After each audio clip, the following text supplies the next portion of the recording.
ನಮಸ್ತೆ ಸ್ನೇಹಿತರೆ, ನಾನು ನಿಮ್ಮ ಪ್ರೀತಿಯ ಹುಡುಗ ಪುನೀತ್. ಏನಿಲ್ಲ, ಈ ವಿಡಿಯೋ ಈಗ ಮಾರ್ಚ್ ಏಪ್ರಿಲ್ ಬರ್ತಾ ಇದೆ. ನಮಗೇನಾದರೂ ಹೆಚ್ಚಿನ ಬಿಸಿಲಿನಿಂದ ಬಾಯಾರಿಕೆ ಆದರೆ ಯಾರತ್ತಾದರೂ ನೀರನ್ನು ಕೇಳಿ ತಗೊಂಡು ಕುಡಿತೇವೆ, ಇಲ್ಲ ಅಂದರೆ ಅಂಗಡಿಯಲ್ಲಿ ಕಾಸು ಕೊಟ್ಟು ಖರೀದಿಯನ್ನಾದರೂ ಮಾಡ್ತೀವಿ. ಆದರೆ ಏನೂ ಅರಿಯದ ಮೂಕ ಪ್ರಾಣಿಗಳ ಪರಿಸ್ಥಿತಿ ಏನಾಗುತ್ತೆ, ಜೊತೆಗೆ ಪರಿಸರದಲ್ಲಿರ್ತಕ್ಕಂಥ ಚಿಕ್ಕ ಪುಟ್ಟ ಪಕ್ಷಿಗಳ ಪರಿಸ್ಥಿತಿ ಏನಾಗುತ್ತೆ, ಅವಕ್ಕೆ ನಮ್ಮಿಂದ ಆಗ್ತಕ್ಕಂಥ ಒಂದು ತೃಣ ಮಾತ್ರ ಸಹಾಯವನ್ನು ನಾವು ಮಾಡಬೇಕಾಗತ್ತೆ. ಈ ವಿಡಿಯೋವನ್ನು ದಯವಿಟ್ಟು ವೀಕ್ಷಣೆ ಮಾಡಿ, ಮಕ್ಕಳಿಗೂ ಕೂಡ ತಿಳಿಸಿ. ಅಬ್ಬಾ, ಎಂತ ಬಿಸಿಲು, ಹೊರಗೋಗ್ಲು ಕೂಡ ಆಗ್ತಿಲ್ಲ. ನನಗೆ ಇಷ್ಟು ಬಾಯಾರಿಕೆ ಆಗ್ತಿದೆ ಅಂದಮೇಲೆ ಈ ಪುಟ್ಟ ಹಕ್ಕಿಗಳು ಏನ್ ಮಾಡ್ತಿರ್ಬೋದು? ನಿಮ್ಮನೆ ಅಂಗಳದಲ್ಲಿ, ಬಾಲ್ಕನಿ ಅಥವಾ ಟೆರೆಸ್ ಮೇಲೆ ಅಗಲವಾದ ಮಣ್ಣಿನ ಪಾತ್ರೆಗಳಲ್ಲಿ ನೀರನ್ನು ಇಡಿ. ನೀರು ಬಿಸಿಯಾಗದಂತೆ ನೆರಳಿರುವ ಜಾಗದಲ್ಲಿ ಪಾತ್ರೆಗಳನ್ನು ಇಡುವುದು ಉತ್ತಮ. ಪಾತ್ರೆಯಲ್ಲಿನ ನೀರನ್ನು ಪ್ರತಿದಿನ ಬದಲಾಯಿಸಿ ಮತ್ತು ನೀವಿಟ್ಟ ಪಾತ್ರೆಗಳನ್ನು ಸ್ವಲ್ಪ ಸ್ವಚ್ಛಗೊಳಿಸಿ. ಇನ್ನು ಆಹಾರದ ವಿಷಯಕ್ಕೆ ಬಂದರೆ, ಪಕ್ಷಿಗಳಿಗೆ ಬಹಳ ಪ್ರಿಯವಾಗಿರತಕ್ಕಂಥ ಧಾನ್ಯಗಳು ಅಕ್ಕಿ, ರಾಗಿ, ಸಜ್ಜೆ ಅಥವಾ ಹಣ್ಣಿನ ಚಿಕ್ಕ ಚಿಕ್ಕ ತುಂಡುಗಳನ್ನು ಇಡಿಸಿದರೆ ಪಕ್ಷಿಗಳು ತಿನ್ನಲಿಕ್ಕೆ ಬರ್ತವೆ.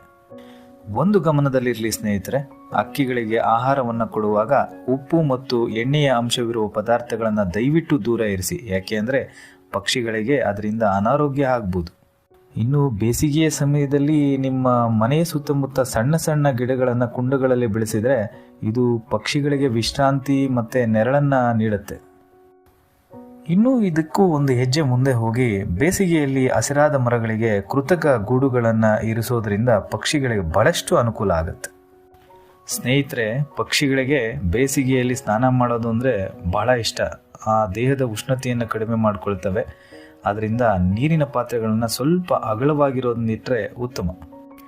ಬಹಳ ಸೂಕ್ಷ್ಮವಾಗಿ ಗಮನಿಸಿ, ನೀವಿಟ್ಟ ಪಾತ್ರೆಗಳಲ್ಲಿ ಆ ಪಕ್ಷಿಗಳು ಮುಳುಗಿ ಹೋಗದಂತೆ ಮಧ್ಯಭಾಗದಲ್ಲಿ ನೀರಿಗೆ ಸಮತಟ್ಟಾಗಿ ಒಂದು ಕಲ್ಲನ್ನು ಇಟ್ಟರೆ ಇನ್ನೂ ಒಳಿತು. ಆದಷ್ಟು ನಿಮ್ಮ ಮಕ್ಕಳಿಂದ ಈ ಕೆಲಸವನ್ನು ಮಾಡಿಸಿ, ಅವರಿಗೂ ಕೂಡ ಪ್ರಕೃತಿಯ ಬಗ್ಗೆ ಕಾಳಜಿ ಬರಲಿ. ಸ್ನೇಹಿತರೆ, ವಿಡಿಯೋವನ್ನು ನೋಡೋದ್ರಲ್ಲ, ಯಾಕೆ ಈಗ ಈ ಯೋಚನೆ ಬಂತು? ಹಿಂದಿನ ಕಾಲದಲ್ಲಿ ಇವೆಲ್ಲ ಇತ್ತ ಅಂತ ಯೋಚನೆ ಮಾಡ್ತಾ ಇದ್ದೀರಾ? ಖಂಡಿತ ಹಿಂದಿನ ಕಾಲದಲ್ಲಿ ನಮ್ಮ ಹಳ್ಳಿಗಳಲ್ಲಿ ದೊಡ್ಡ ದೊಡ್ಡ ಮರಗಳಿದ್ವು, ಅನೇಕ ತೋಪುಗಳಿದ್ವು.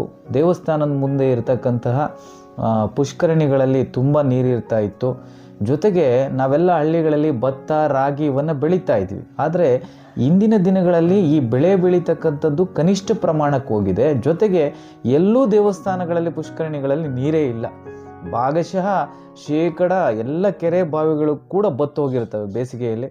ಅದರಿಂದ ಒಂದು ಯೋಚನೆ, ಅವಕ್ಕೆ ಪ್ರಾಣಿ ಪಕ್ಷಿಗಳಿಗೆ ನೀರನ್ನು ಇಟ್ಟರೆ ಮುಂದಿನ ಪೀಳಿಗೆಗೆ ನಾವು ಚಾರ್ಟಲ್ಲಿ ಇಂಥ ಪಕ್ಷಿಗಳಿದ್ವು ಅಂತ ತೋರಿಸೋ ಬದಲು ನೇರವಾಗಿ ನೋಡು, ಆ ಗೋರುವಂಕ ಕಾಣಿಸ್ತಾ ಇದೆ, ಗಿಣಿ ಕಾಣಿಸ್ತಾ ಇದೆ ಅಂತ ನಮ್ಮ ಮಕ್ಕಳಿಗೆ ಹೇಳ್ಬೋದು. ಸ್ನೇಹಿತರೆ, ನನ್ನ ಧ್ವನಿ ಚಾನಲನ್ನು ಈಗಲೇ ಸಬ್ಸ್ಕ್ರೈಬ್ ಮಾಡ್ಕೊಳ್ಳಿ ಮತ್ತು ನನ್ನ ವಿಡಿಯೋಗಳನ್ನು ಶೇರ್ ಮತ್ತು ಲೈಕ್ ಮಾಡಿ. ತಪ್ಪುಗಳಿದ್ದರೆ ಕಾಮೆಂಟ್ನಲ್ಲಿ ದಯವಿಟ್ಟು ತಿಳಿಸಿ. ಇನ್ನಷ್ಟು ವಿಡಿಯೋಗಳಿಗೆ ನಿಮ್ಮ ಪ್ರೇರಣೆ ನನಗೆ ಬೇಕಿದೆ.